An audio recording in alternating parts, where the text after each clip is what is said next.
Bismillahirrahmanirrahim. Assalamualaikum warahmatullahi wabarakatuh.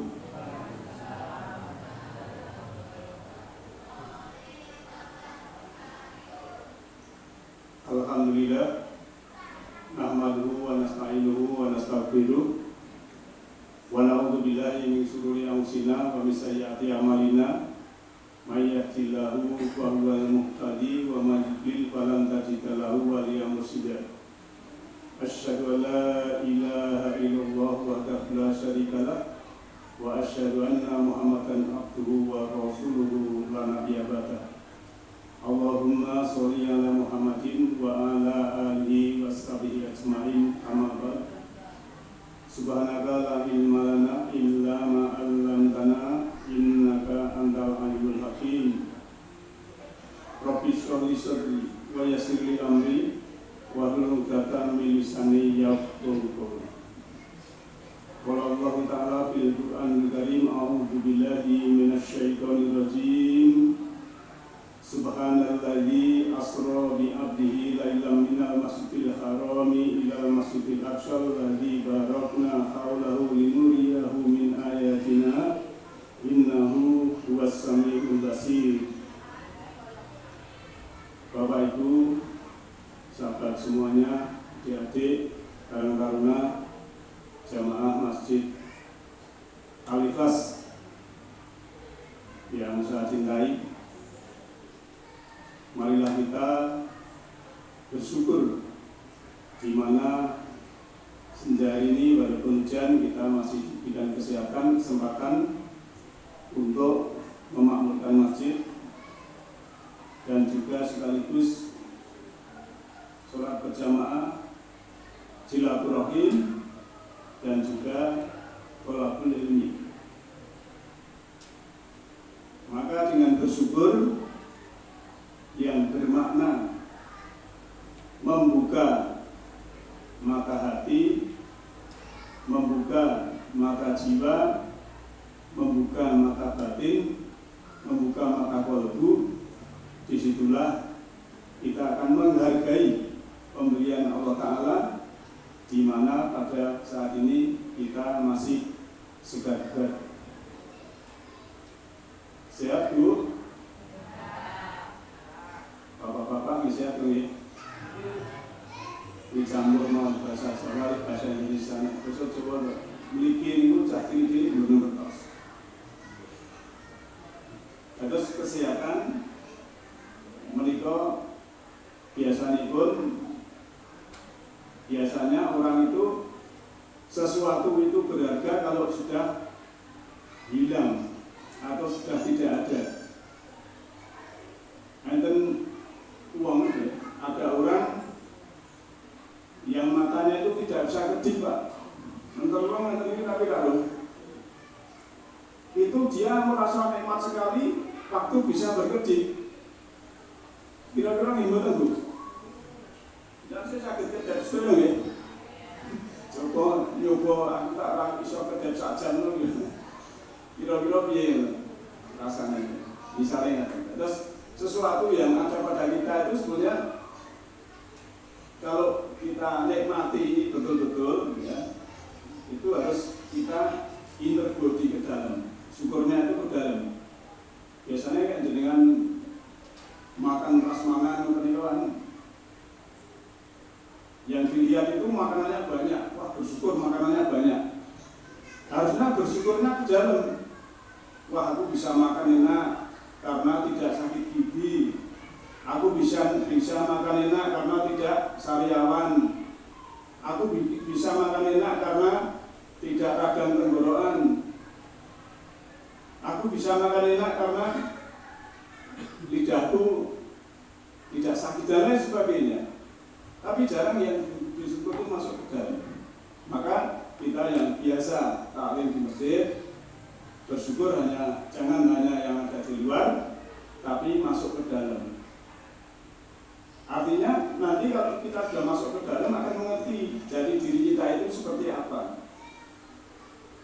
Siapa yang mengenal dirinya akan mengenal Tuhannya. Maka di dalam surat 59 ayat 18 ya. Yang satu ayatnya itu mengatakan siapa yang lupa kepada Allah akan lupa pada dirinya. Itu memang ada kaitannya. Yang namanya ayat yang Allah ciptakan di semesta dengan diri kita ini adalah simetri. Maka nanti seperti saya di WA itu kan babnya Isra Mi'raj. Ini kan bulan Rejab ya Bu ya. Untuk singkatnya Rejab pun almarhumah ya. Jadi saya malam mencari untuk singkatnya Rejab. Iya Bu, kamu tahu lah. Lahirnya bulan Rejab. Nanti yang dia itu gampil lah jenenge anak. Jenenge apa? Lahirnya lebih ya gitu ya lebih gampang ini. Lahirnya Rejab, jenenge Rejab. Pak Saban ya lahirnya Saban, mungkin Ramadan. Nah Ramadan berarti jenenge saya itu Ramadan itu gandeng Pak Saban itu lahirnya Saban ya jenenge kawin Mbah Kamdani ya. Dan ini gampang ya Pak. Nah ayat yang kalau awal sengaja ini surah 17 surah Al-Isra ayat 9 menikah kalau mangke ya. Saya nanti mau sedikit membahas karena waktunya kan terbatas dari sisi syariat dan juga sedikit hakikat. Isra Mi'raj secara bahasa terminologi Isra itu adalah berjalan di waktu malam.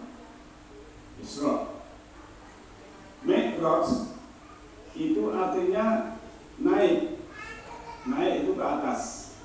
Nah, harusnya dalam membahas naik dan naik itu atas, turun bawah ini, kita harus memakai ilmu Al-Quran yang berhubungan dengan astronomi.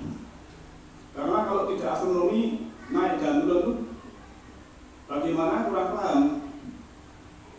Maka karena bisa dipahami karena Mi'raj Nabi itu di waktu malam, maka naik bahasanya Mi'raj. Waktu Nabi Adam turun ke bumi itu turun karena waktu siang, maka bahasanya turun tidak naik. Nah artinya secara astronomi kosmologi kita harus mengenal tata surya kita. Kalau Nabi Adam naik pada waktu malam, malam itu kan kita ini malam ya. Ini matahari di balik bumi kita gelap. Nah, Mi'raj itu naik artinya menjauhi matahari. Nah kalau Adam dari sana siang-siang ke bumi turun itu dari sana turun mendekati matahari. Jadi sebetulnya menurut Al-Quran yang namanya atas itu kalau kita di bumi ini adalah yang menjauhi matahari.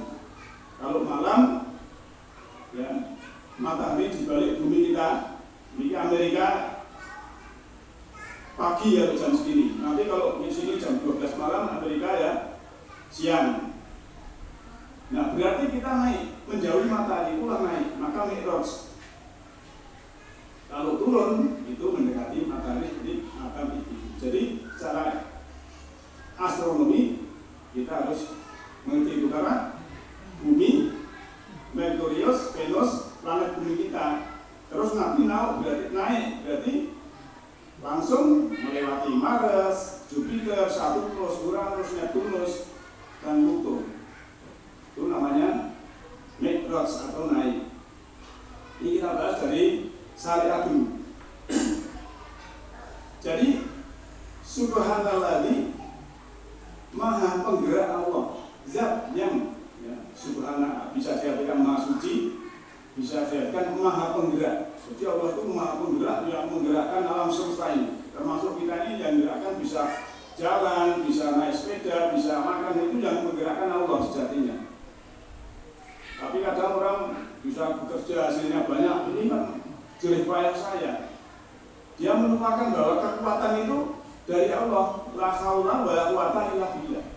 tidak ada kekuatan ya kecuali dari Allah. Harusnya menyadari seperti itu.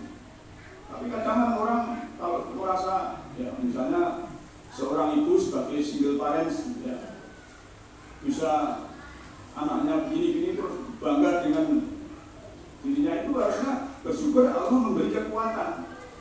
Termasuk kita mungkin kondisi tidak punya, bisa anak bisa sekolah, bisa dan lain sebagainya dengan uang pas-pasan itu, ini kekuatan dari Allah. Jadi semuanya kita kembalikan pada Allah. Nah maka subhanallah maha suci atau maha penggerak Alladzi yang asro memperjalankan di waktu malam di abdihi dengan hambanya lailan pada waktu malam minal masjidil harami ilal masjidil aqsa, yang menjalankan dari masjidil haram ke masjidil aqsa. Kita secara syariat ya, secara pengetahuan umum dulu dari masjidil haram ke masjidil aqsa di Palestina. Itu jaraknya 1.500 km. Tetapi karena Nabi Muhammad ini ya, sudah bersama Jibril, ya ini syariat dulu ya. Padahal kecepatan cahaya itu 300.000 km per detik. Ya. Para ahli fisika ya, menemukan 1 detik itu perjalanan cahaya bisa mencapai 300.000. Artinya kalau cuma 1.500 km itu cuma 1 detik ya, itu yang kalau kalkulator mungkin bisa dihitung. Kalau 300.000 km per detik ya, 1 detik berapa nanti ketemu. Jadi antara ya Masjidil Haram dan Masjidil Aqsa yang ini syariat di Palestina itu hanya 1 detik, karena Nabi oleh Jibril sudah diberikan yang namanya materi menjadi energi. Ilmu materi dijadikan energi itu sudah ada sejak dulu, juga disebutkan dalam Al-Quran itu zamannya Nabi Sulaiman. Zaman Nabi Sulaiman juga begitu. Ada Hudhud, terus burung yang laporan bahwa di sana ada ratu yang dengan anak buahnya itu menyembah matahari. Maka Sulaiman, siapa yang bisa memindah singgasananya? Ya, ada yang itu artinya hanya kedipan mata kedai itu singgasananya. Itu artinya dia punya ilmu yang materi menjadi energi, kemudian energi jadi materi lagi. Nah maka zaman Nabi Muhammad juga begitu. Dari ya, Masjidil Haram ke Masjidil Aqsa yang jaraknya 1.500 km hanya ditempuh waktu 1 detik. Karena kecepatan cahaya menurut ilmu fisika adalah 300.000 km per detik. Maka kalau pagi matahari muncul, itu dihitung dari bumi jarak matahari. Begitu terbit, ternyata memerlukan 8 menit lebih sampai ke bumi cahayanya ini. Nah, ini bisa dihitung karena sudah ada ilmunya. Maka termasuk ya, kalau menentukan tanggal 1 bulannya itu sudah wujud atau belum, itu sudah bisa dihitung. Termasuk kita waktu subuh, waktu asar itu sudah bisa dihitung, ada matematika, karena semesta ini berjalan sesuai manazilahnya, sesuai manazilah, sesuai orbitnya. Kalau bumi zigzag 23 Desember itu pasti matahari di paling ujung selatan, maka siangnya lebih panjang. Ini bisa dihitung. Nek biasanya yang pasar ya, nek bulan Juli jam 5 isih peteng, nanti kalau matahari di selatan bulan Desember jam 5 pun 4 jam. Maka Pak Mul kalau pulaan, kalau ini pasang kidul itu jamnya maju.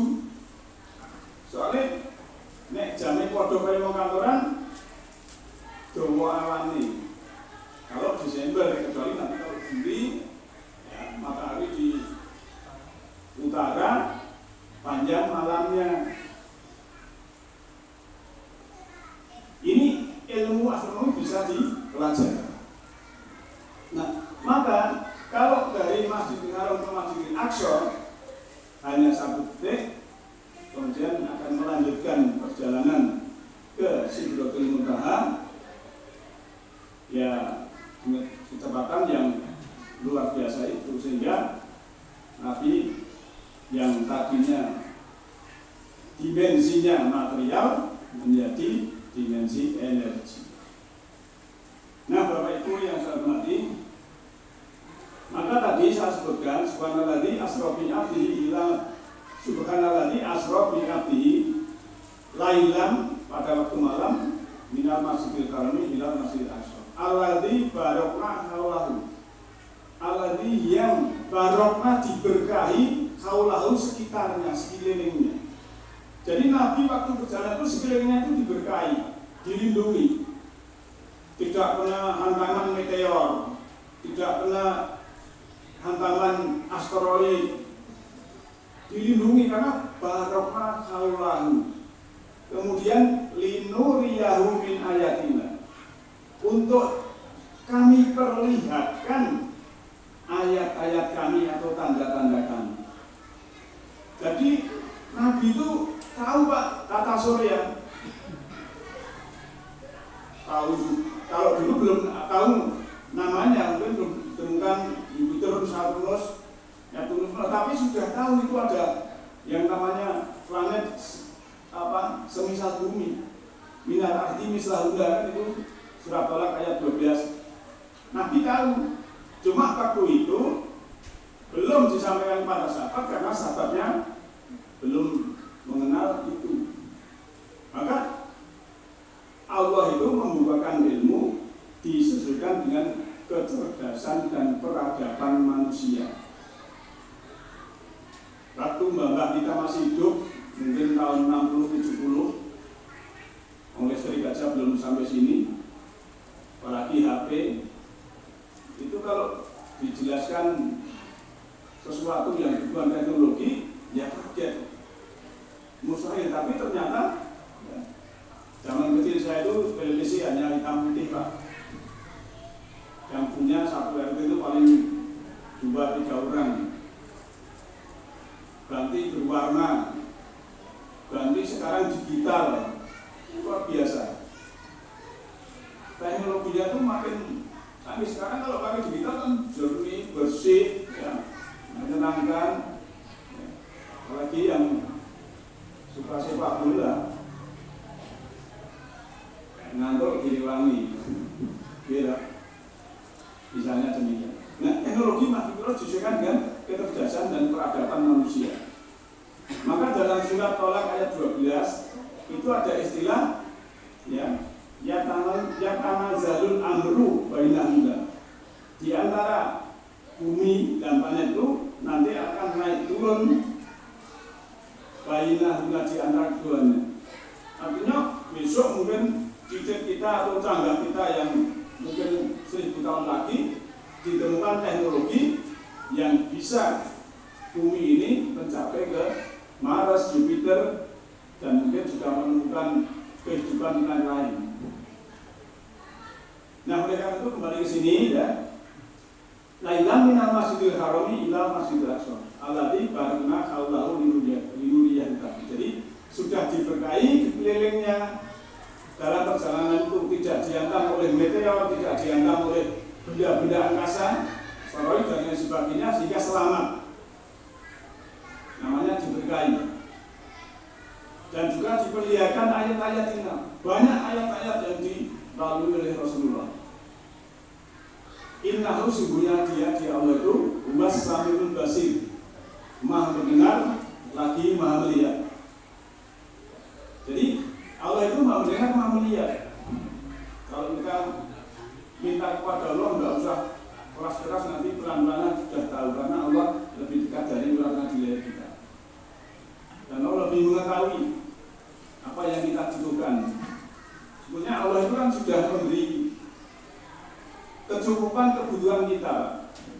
Tapi biasanya manusia sudah diberi kebutuhan cukup karena gaya hidupnya dia kekurangan. Sampai-sampai hanya bergaya hidup, ya. Kalau saya lihat televisi itu di Sumatera, Manado kemarin itu, tantenya mutilasi ponakannya hanya ambil kalungnya dan lain sebagainya. Luar biasa manusia itu melebihi hewan kalau sudah nafsunya bersatu dengan iblis. Maka kembali ke ayat ini bahwa Allah itu Maha mendengar lagi Maha mengetahui. Nah, lantas perjalanan yang diberkahi tadi, ya, kita korelasi ke surat Najm, ya, mulai dari ayat 14 langsung aja, ya. Indah sidratil muntaha, indah jannatul ma'wa, idh yaksha sidrata ma yaksha mazagul basaru wa ma tawwa. Di sidratil muntaha, di dekatnya ada jannah tempat tinggal. Ketika sidratil muntaha diliputi oleh sesuatu yang meliputi, penglihatannya tidak berpaling dari yang dilihatnya itu dan tidak pula melampauinya. Laqad ra'a min ayati rabbihil kubra, dan telah melihat sebagian tanda-tanda keberadaan Tuhannya itu yang paling besar.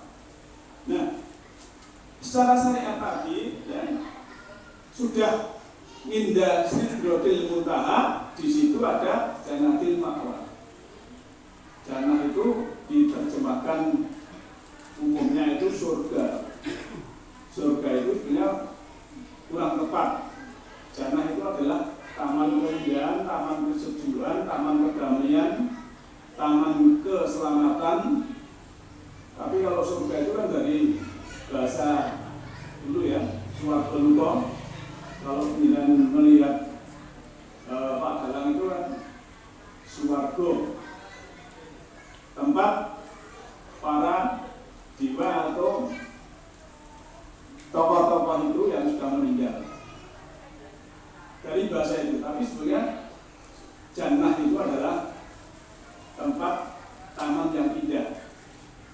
Maka ada istilah jannah di dalam surat Saba itu, bahwa kalau Saba itu punya jannah atau tempat taman-taman yang indah, misalnya demikian.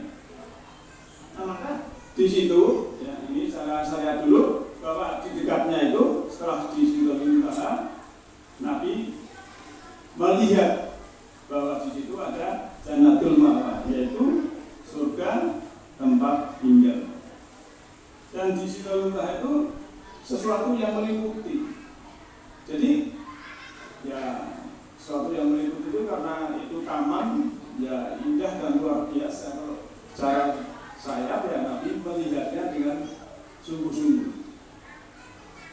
Nah, cerita, bisa ringkas, kita memang kalau di dalam hadis riwayat tadi di Palestina itu kan sholat bersama para roh nabi-nabi.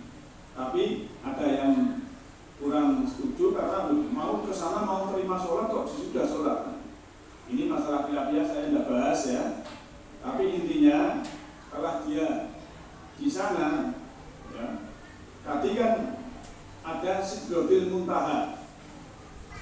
Nah, sebelum menginjak selanjutnya, saya bahas dari sisi hakikat Masjidil Haram ila Masjidil Aqsa. Masjid itu lambang tempat patuh, Pak. Jadi sajadah yasjudu sujudan masjidan.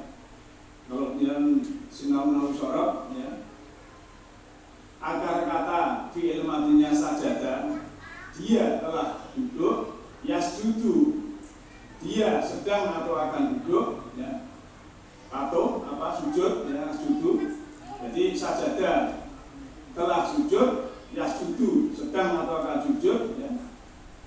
Sujadan, masjidnya kemudian masjidan, ya, isim makan. Jadi masjid itu artinya tempat sujud. Masjidil Haram ila Masjidil Aqsa. Ada yang mengatakan Masjidil Aqsa itu adalah masjid yang jauh. Jadi ada yang menafsiri di Sidratul Muntaha itu ada masjid namanya Masjidil Aqsa. Karena waktu itu katanya di Palestina belum ada Masjidil Aqsa. Ya monggo ini tentang perbedaan tafsir tidak masalah. Tapi secara hakikat demikian. Karena ayat itu pengertiannya berlapis-lapis. Nah, lantas kita secara pragmatisnya, ya, intinya nanti kita ambil koherensi, ya, korespondensi dan pragmatis. Kalau orang ya, mengartikan salah satunya Sidratul Muntaha, Sidroh itu adalah kesadaran, muntaha dalam puncak. Kalau manusia secara hakikat itu sudah dalam puncak kesadaran, maka dia sudah dekat seakan-akan sudah di jannah atau taman surga. Ini bisa dipraktekkan, Pak, karena agama itu agama praktek. Agama itu bukan hanya teori dan informasi, tapi praktek. Kalau kita praktekkan pendengar dalam puncak kesadaran, puncak keinsafan, sadar betul, insaf betul, kalau Gusti Allah pun cerdak banget, niku di sini sudah ketentraman seakan-akan di jannah. Dia juga tidak ada kekhawatiran, tidak ada ketakutan, yang adanya sudah ketentraman, kedamaian, keindahan, kesejukan, dan keselamatan.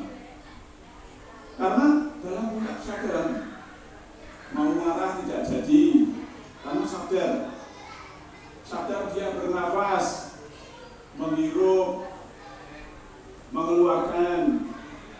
Orang ini kan hidup mati, Pak. Menghirup itu hidup, mengeluarkan itu mati sebenarnya. Seperti lampu ini sebenarnya ini tidak menyala terus, hidup mati, Pak. Tapi karena cepatnya itu seperti nyala terus. Manusia juga gitu, menghirup hidup, tapi mengeluarkan mati. Maka kalau mengeluarkan terus tidak menghirup itu mati, karena sudah menghembuskan napas yang terakhir. Maka kalau sudah menghirup, ya, mengeluarkan napas, menghirup lagi itu hidup terus. Tapi begitu menghirup terus menghembuskan tidak bisa menghirup, ya udah, titik, itu namanya mati. Nah, oleh karena itu kalau kita menyadari dalam puncak kesadaran, puncak keinsafan dalam diri kita, itu akan terjadi, ya. Kalau digambarkan waktu Nabi Musa, ya, dengan Allah itu puncak kesadaran, kemudian jatuh pingsan, setelah itu menyebut pada Allah, Allah Maha Suci, aku jadi awal orang yang beribadah seperti ini. Maka kalau jiwanya sudah bangkit dalam puncak kesadaran, itu berbeda dengan orang yang belum bangkit dalam puncak kesadaran.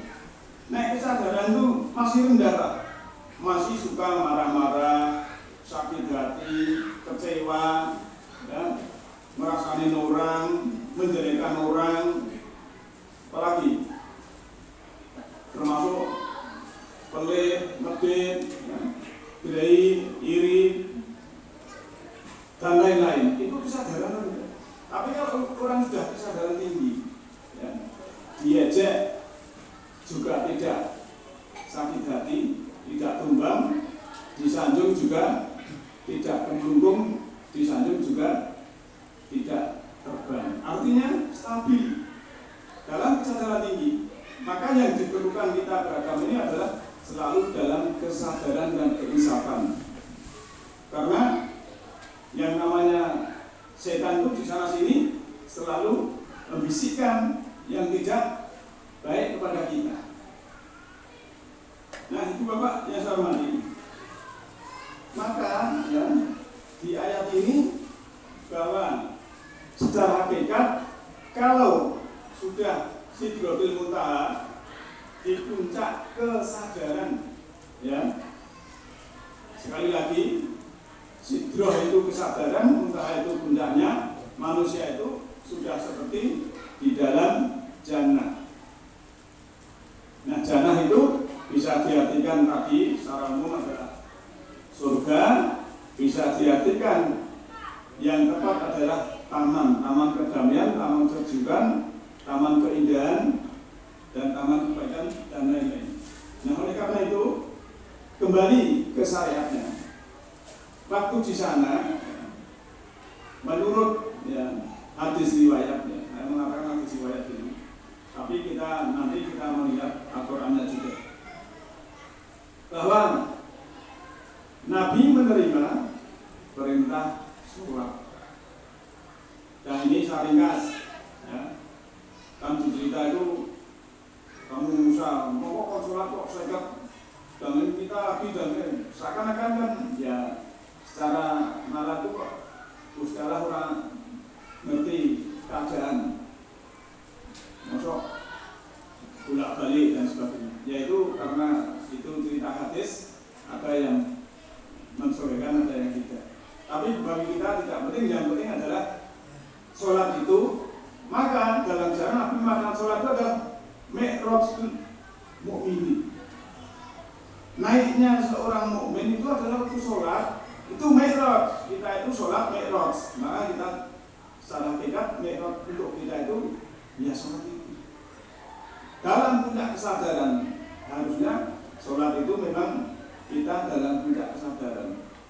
Maka dalam surat An-Nisa itu wala taqrabu sholatan wa antum sukara. Kowe aja cedak-cedak sholat yen kowe iki lagi mabuk. Ya. Sehingga ngerti apa sing tak ucape iki mau. Jadi sebetulnya kalau menurut ayat ini ya, An-Nisa 143 ya. Nek maca yang dibaca waktu sholat itu tidak tahu maksudnya, tidak artinya, itu sebenarnya secara kita itu sukara itu mas. Sukara itu tidak sadar. Maksudnya yang kita baca itu yang paham, yang tahu artinya. Tapi kadang kan kita, kami imam dari suara jauh yang hafalannya banyak. Kita imamnya mau itu, ya mau apa? Tapi orang mudeng. Nah ini kan ada ayatnya. Kau yang tidak sholat, nek kowe lagi mabuk, sehingga kau ngerti apa sing dibaca mau. Paham? Kan gitu. Logikanya seperti itu sebetulnya, tapi karena ya namanya salah kaprah itu salah ilmu Pak. Bu, jangan terus menggodok wedang Bu. Bu, godok wedang terus. Sinten wedang mau digodok. Godok itu bahannya misalnya nggak naik salah kaprah, godok wedang. Maka kadang ada bahasa itu yang salah kaprah. Ya. Enten oleh sing bahasa itu bedone siji. Misalnya bedone kerupuk kali kripik. Niku lho Bu.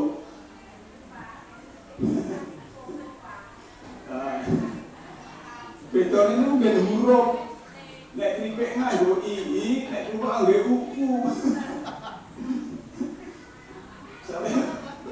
Serupa tapi tidak sama.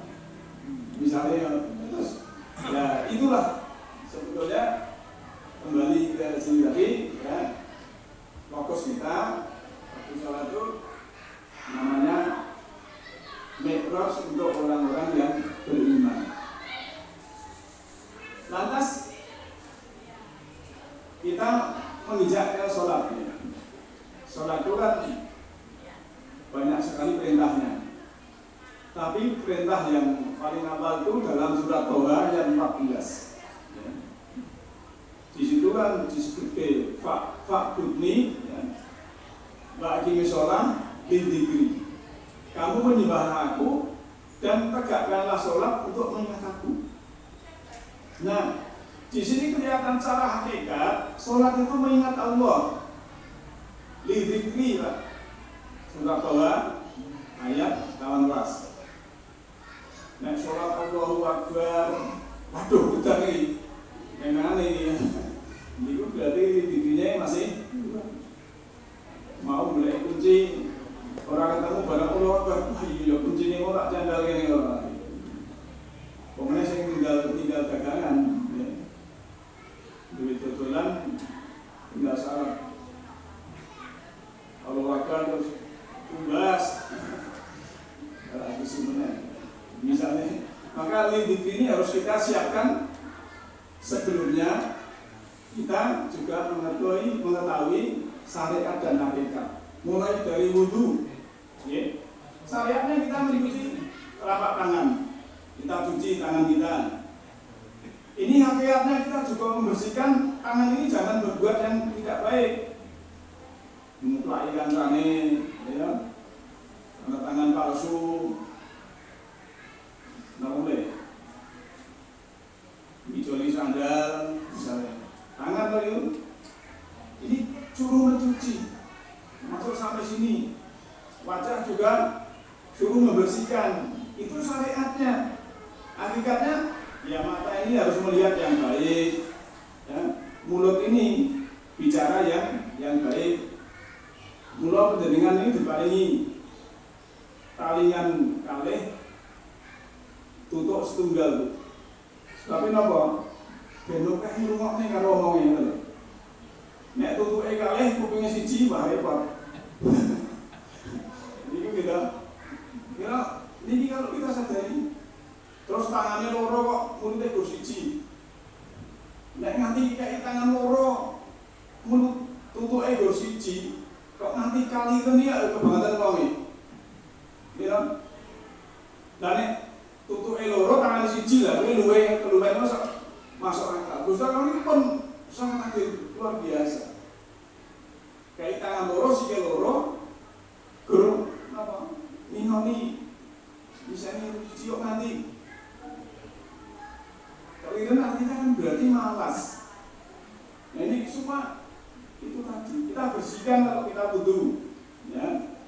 Kemudian membasuh kepala, ragu, itu harus wudu. Ini apa? Tapi maksudnya masalah kepala, yang kotoran-kotoran di kepala ini disapu semua, Pak. Iri, dengki, sakit hati, kecewa, sapu semua.